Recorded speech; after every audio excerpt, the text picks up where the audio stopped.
These are notes for section 1.4, solving absolute value equations, day 1. An absolute value equation is an equation that contains an absolute value sign. So if we have an equation, on one side of the equation, or possibly both, you must have an absolute value sign. And inside we can just put x plus 4, for example, equals 10. We are going to go over the properties of absolute value expression or equations. This number on the right side, because we're taking the absolute value of this expression, that number on the right side must be positive. So that's actually your first property. If we let a and b be real numbers, the first property states that the absolute value of a must be greater than or equal to 0, which means whatever's in that absolute value sign comes up as positive. The next property states that the absolute value of negative a would be equal to the absolute value of positive a. For instance, if we take the absolute value of negative 6, that would equal the absolute value of 6. The absolute value is, all it's asking is how many units away from 0 is it? So negative 6 is 6 units away from 0, and positive 6 is also 6 units away from 0. So the absolute value of negative 6 would equal the absolute value of positive 6.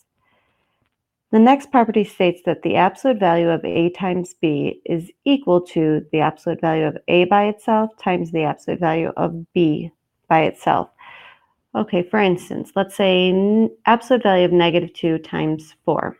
That's going to equal the absolute value of negative 2 by itself times the absolute value of 4 by itself.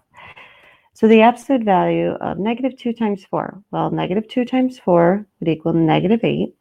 Take that absolute value, you're 8 units from 0. On the right side of this equal sign, we have the absolute value of negative 2, which is 2, the absolute value of 4, which is 4. 2 times 4 is 8. So they are equal. The last property, very similar to the number 3, only we deal with division. The absolute value of a divided by b is equal to the absolute value of a by itself divided by the absolute value of b by itself. Now, on this property, we have to be careful because we're dealing with a fraction. So b, because it's in the denominator, cannot equal 0. And those are your 4 properties for absolute value. Now, let's get into an example for this unit. If we have a times x plus b in the absolute value sign and it's equal to c, c must be greater than or equal to 0 as we've stated already. And that's a greater than sign. But what you have to realize is inside this absolute value sign, this expression can equal c or it could equal negative c, because once you take the absolute value of negative c, you'll get c. So in order to solve this, we would set ax plus b equal to c and solve for x, or we would set ax plus b equal to negative c and solve for x, and that would actually give you 2 answers to these types of problems. So example 1, let's dive into it. We have x minus 4 in the absolute value sign equals 6. So we're going to make x minus 4 equal to 6, and we're going to take the expression inside the absolute value sign, x minus 4, and we're going to make it equal to negative 6. Now watch what happens when we solve. When we add 4 to both sides, we end up getting x equals 10, and if we add 4 over here, we end up getting x is equal to negative 2. So the first answer may be pretty obvious to you. You're like, yeah, if I plug 10 back in there, we have 10 minus 4, the absolute value, is equal to 6. Well, of course, because 10 minus 4 is 6, the absolute value of that equals 6. But over here, this might not have been so obvious. This answer is negative 2. If we plug negative 2 back in, you have the absolute value of negative 2 minus 4. Is that equal to 6? Well, negative 2 minus 4, some of you might like to think of negative 2 plus negative 4. That would be -6. And when you take that absolute value sign, or absolute value of -6, you get 6 as your value.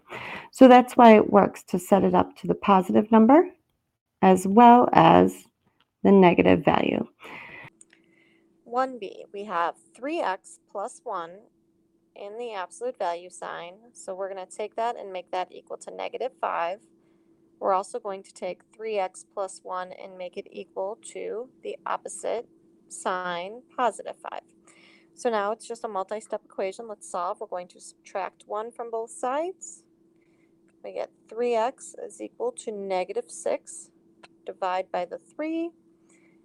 And you have an answer of x is equal to -2. And if you check that pretty quickly, -2 substitute in for x times 3 is -6. -6 plus 1 is -5. The absolute value of -5 is +5. Uh-oh. So when we check it, there's no way that this could equal -5. Nothing that we put in here is going to equal -5 because when you take the absolute value, you should get a positive number. This does not follow this property up here. So you do not need to solve and check. If you ever see a problem where everything on one side is inside the absolute value sign and this is negative on the other side, then you can answer no solution. All right, let's move on. So for this one, we have the absolute value of 3x plus 9 minus 10 is equal to -4. And right away you might say, hey, Ms. Brand, this is negative. We can't solve it. There's no solution. But let's bring down the other example. The difference between this example versus this example is that everything on the left side is inside the absolute value sign, whereas over here, that's not the case. We have this -10 that we first need to move before we can say, is it possible? So let's add 10 to both sides. Because the absolute value, you also want to think it's like parentheses. So we're going to keep this together, get rid of everything else first. So once we do that, look what happens. We have the absolute value of 3x plus 9. This is gone, is equal to +6. So there are some solutions that are going to work because this is now positive. Now we have two setups. We have 3x plus 9 is going to equal +6. And 3x plus 9 is going to equal -6. When we solve, we're going to subtract 9. And we end up with 3x is equal to -3. Divide by 3. And your first solution is x is equal to -1. The next solution, we get there by subtracting 9 again from both sides. And then you get 3x is equal to -15. And then when we divide by 3x, we end up getting x is equal to -5. So here are your two solutions. The next two problems are on your own. I would like you to pause the video, solve for D and E, and once you're done, unpause the video and check your work. Here are the answers for example D and E. On this page, I would like you to complete F on your own, pause the video, and complete only F. We will do G together. Hopefully for letter F, you have x is equal to 6 and -2. For letter G, there's a couple extra steps that we're going to do. So the first thing is we have -2 times the absolute value of 5x minus 1 minus 3 is equal to -11. Remember, when we're solving for a variable, we're going to use the order of operations backwards. So the first thing is anything on the left side being added or subtracted to the variable that's not in parentheses. And I realize there are no parentheses here, but your absolute value has the same qualities or the rules as a parentheses. So everything inside the absolute value is going to stay together until the end. So we have a negative 2 that's being multiplied to everything inside the parentheses, and we have a negative 3, or we're subtracting 3, which is one of the first things we're going to get rid of. So we're going to add 3 to both sides to get rid of that. And now we have the negative 2 times the absolute value of 5x minus 1 is equal to negative 8. Remember, the absolute value, whatever's in it, is going to stay inside together until that's all that's left. So we have to get rid of this negative 2 that's being multiplied. So the inverse of multiplication is division. We'll divide both sides by negative 2. So now we have the absolute value of 5x minus 1 is equal to positive 4. I just try to stress that these are the absolute value signs. Make sure they don't look like ones, and then you just get confused.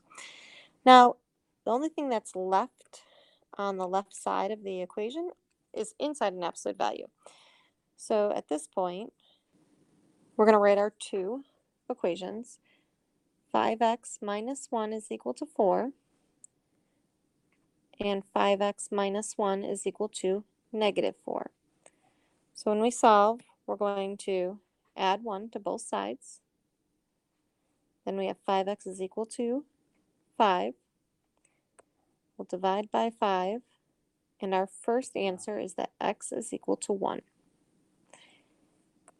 On this side, we'll do the same steps. We have add 1 to both sides, and we get 5x is equal to negative 3. And when you divide by 5, your answer is x is equal to negative 3/5. So those are your two answers for those problems.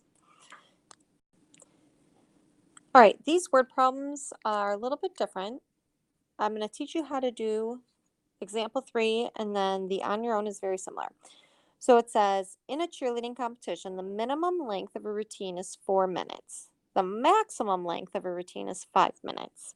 Write an absolute value equation that represents the minimum and maximum lengths. So the way that you do this type of problem is, let's first say, okay, we have a routine that's 4 minutes at least, 5 minutes at most. So what you have to do is you have to find the midpoint between your smallest value and your largest value. And for us, that would be right here at 4.5. So there's two things that you need. You need the midpoint, which is 4.5, that value.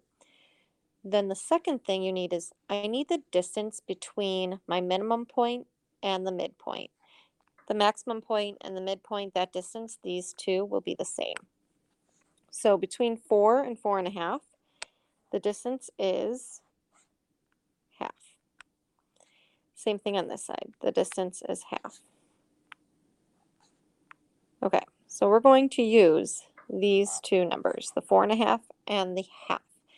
And the way that you write an equation is you would take the absolute value of x minus the midpoint, which is 4.5, close the absolute value sign, it's equal to 0.5, which comes from the distance of the midpoint in either your maximum or your minimum value.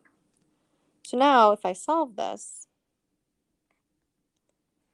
if we had x minus 4.5 equals 0.5, or a half, and we have x minus 4.5 is equal to negative half.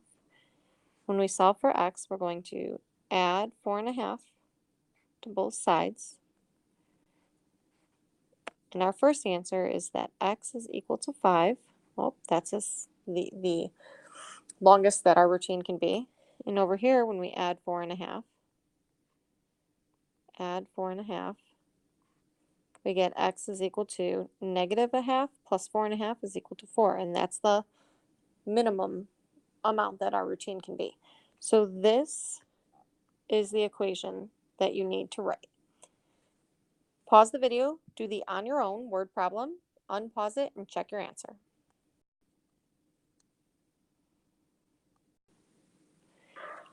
I haven't finished the complete problem yet, but what I wanted to show you is in order to figure out the midpoint, it might not be obvious what the midpoint is between 16 and 36.